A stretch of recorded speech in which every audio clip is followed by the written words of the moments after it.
rumah yang saya tidak pernah diajari nyicil oleh orang tua saya. Saya diajari menabung ya ketika ada uangnya beli.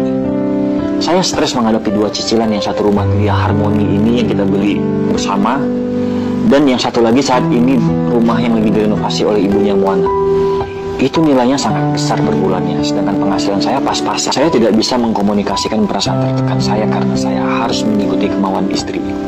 Itulah mengapa saya hilang gairah karena batin saya tertekan dan cenderung tidak dihargai segala sesuatu yang sudah saya berikan. Teuku Ryan ngaku tertekan punya cicilan dengan jumlah yang besar, benar bisa sebabkan gangguan mental, dilansir dari suara.com. Perpisahan Ricis dengan Teuku Ryan masih terus menjadi perhatian publik. Hubungan keduanya bahkan makin memanas usai dokumen putusan cerai mereka beredar di media sosial. Terlihat jika kurangnya nafkah batin yang diberikan Teuku Ryan menjadi salah satu masalah yang melandasi perceraian mereka.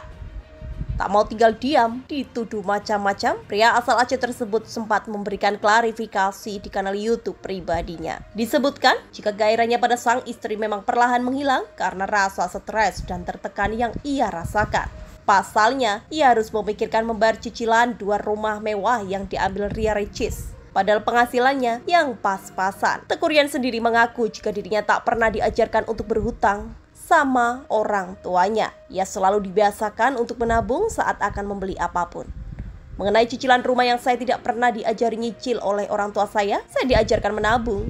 Iya, ketika ada uangnya ya beli, ungkapnya kembali. Saya stres menghadapi 2 cicilan, yang satu rumah Gria Harmoni ini yang kita beli bersama, dan yang satu lagi saat ini rumah yang lagi direnovasi oleh ibunya Moana.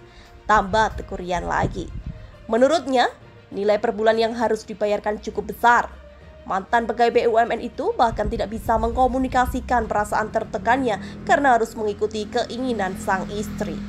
Itulah mengapa saya hilang gairah karena batin saya tertekan dan cenderung tidak dihargai segala sesuatu yang sudah saya berikan. Pungkasnya kembali.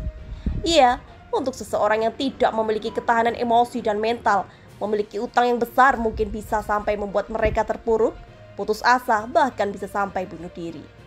Depresi dan kecemasan. Dikutip Balodoc, John Cathergood dari University of Nottingham, dosen dari Fakultas Ilmu Sosial yang mempelajari kondisi ekonomi dan hubungan emosional, mengatakan utang sangat terkait dengan depresi dan kecemasan.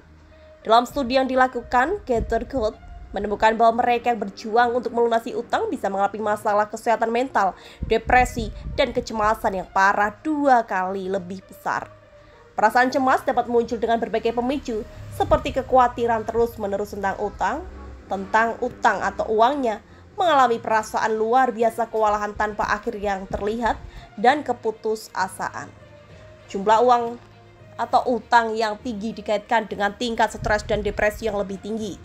Royal College of Psychiatrists mengumpulkan dan memeriksa temuan 50 lebih makalah dari waktu ke waktu, menemukan bahwa laki-laki dan perempuan dengan perilaku kredit memiliki resiko lebih tinggi mengalami gejala depresi.